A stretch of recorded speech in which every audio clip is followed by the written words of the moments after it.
Nobody's gonna go raise your hand for you without you doing anything. Make some goals, make some things in your life. Put some arrows for yourself to aim for. It's you, it's your work, it's your stuff, it's your life. And if you tell yourself, that's right, I am a champion, then you are a champion. My name is Emma, and I'm a high school wrestler.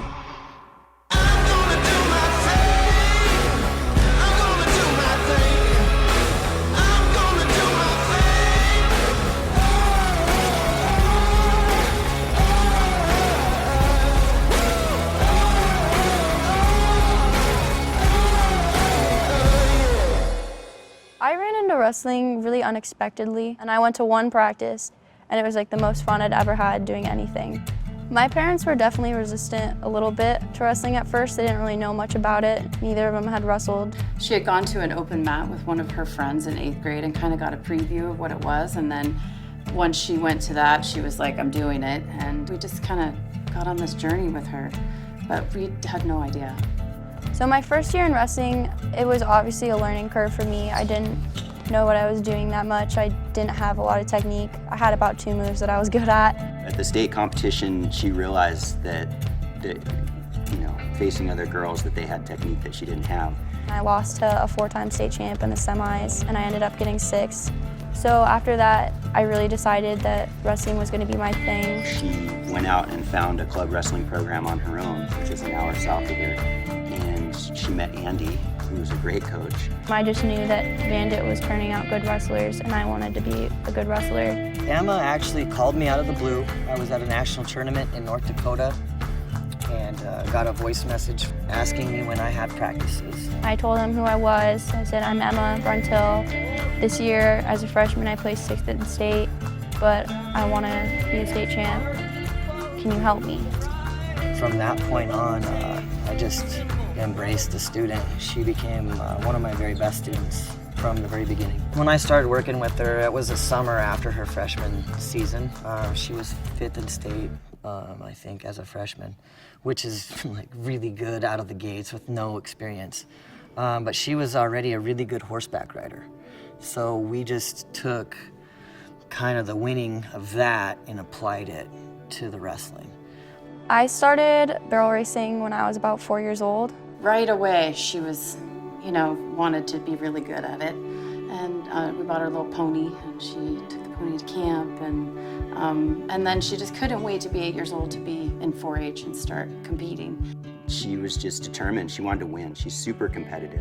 I just love to ride. When I do something, I want to be the best at it. I'm a competitive person, and the thing I liked about horseback riding from the very start was the adrenaline, and also that, you're just kind of out there by yourself, and nothing else. Everything else kind of got quiet and faded away when you were just running.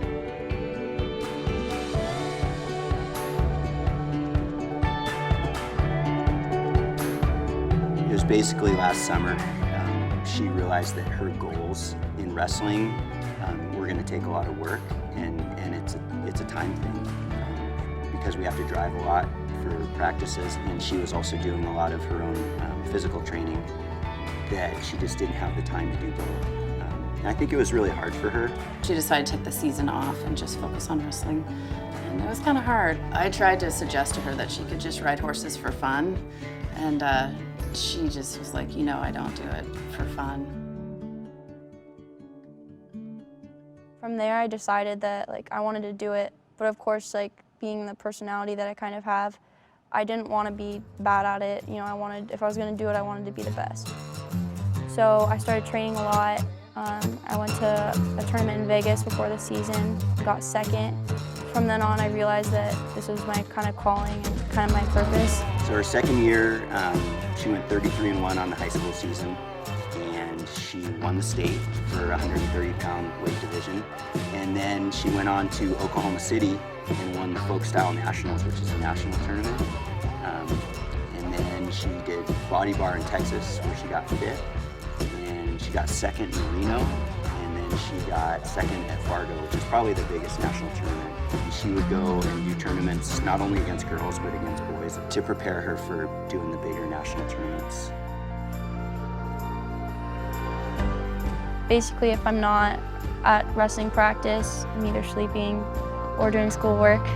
You know, I get to hang out with my friends sometimes, which is good because, you know, it kind of helps distract from some things, and I have a lot of fun.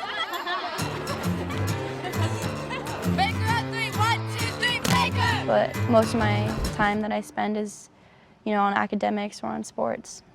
She normally tries to do as much schoolwork as possible at school so that she doesn't have a lot of homework, because that makes for a really late night and a lot of traveling that we have to do to get to and from practices.